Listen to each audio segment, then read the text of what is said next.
High বন্ধুরা, তোমার সবাই কেমন আছো? সবাই তোমার জামাই ষষ্ঠী গেছে তো? তো আমিও যাই প্রতি বছর, কিন্তু বলো তো এবছর আর যাইনি। মার শরীরটা ভালো না তো, ওই জন্য যাওয়া হয়নি। আর জামাইদের আজকে স্পেশাল দিন, খুব মজা আজকে। তো অনেক দূর থেকে আসে, কারো বাড়ি কারো বাড়ির কাছাকাছি। দূর থেকে যাওয়ার মজাটা কিন্তু আলাদা। আমার তো খুব ভালো লাগে দূর থেকে যাবো, বেশ এই গাড়ি ওই গাড়ি পাল্টে পাল্টে যাবো, আমার খুব ভালো লাগে। আমার বাড়িটা কাছাকাছি তো, যেহেতু ব্যাপারে একটা মেয়ে, ওনারা আবার দূরে বিয়ে দিতে চায়নি, তাই কাছাকাছি বিয়ে হয়েছে। তো আমার বাবা তো নেই, মা আছে, একাই থাকে। রোজ দুবেলা করে আসে। তো কালকে রাতে কিন্তু বলেছে, হ্যাঁ কালকে যাবি তো? আমি বললাম না মা, আমি যাবো না। মেন কথা কী বলতো, ওনার শরীরটা তো ভালো নেই। আর তারপরে মেন কথা গেলে না, যদি জামাই সুস্থ, ওরা পদে পদে পদে রান্না করে, জানো তো। আর ওনার পায়ের অবস্থাও খুব খারাপ, ওই জন্য বিশেষ করে আমি না করেছি যে না আমি যাবো না।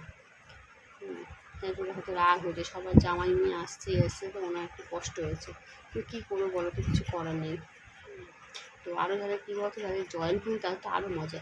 মানে কাকার মেয়ে, জ্যাঠার মেয়ে, পিসির মেয়ে, সবাই যখন একসঙ্গে হয় না, সব বোনদের সঙ্গে দেখা হয় একসঙ্গে, খুব আনন্দ লাগে। তারপর তার বড়েরা তো রয়েছে, সব ভাই ভাইদের সঙ্গে একসঙ্গে দেখা হবে, তাই তো একদম পোয়া বারো। তাদেরকে আর দেখে কে?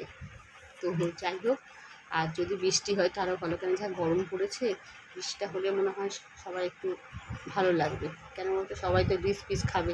এবার যদি ঠান্ডা ঠান্ডা পড়ে, তাহলে দুটো খেয়ে শান্তি পাবে। আর না হলে যদি বৃষ্টি যদি না হয়, শরীরে খুব কষ্ট হয়। তার মোটামুটি সব বাড়িতেই সব জামাইদের জন্য শাশুড়িরা মাছ মাংস নানা রকম জিনিস সব আইটেম করে। এবার যদি ওইগুলো যদি মানে খেয়ে হজম হয়, অনেকের শরীর খারাপ করে। ওই যদি বৃষ্টি হয় তাহলে খুব ভালো হয়। তো যাই হোক বন্ধুরা, তোমরা সবাই মিলে খুব আনন্দ করো, এনজয় করো। তো পরের ব্লগে আবার আসছি। টাটা।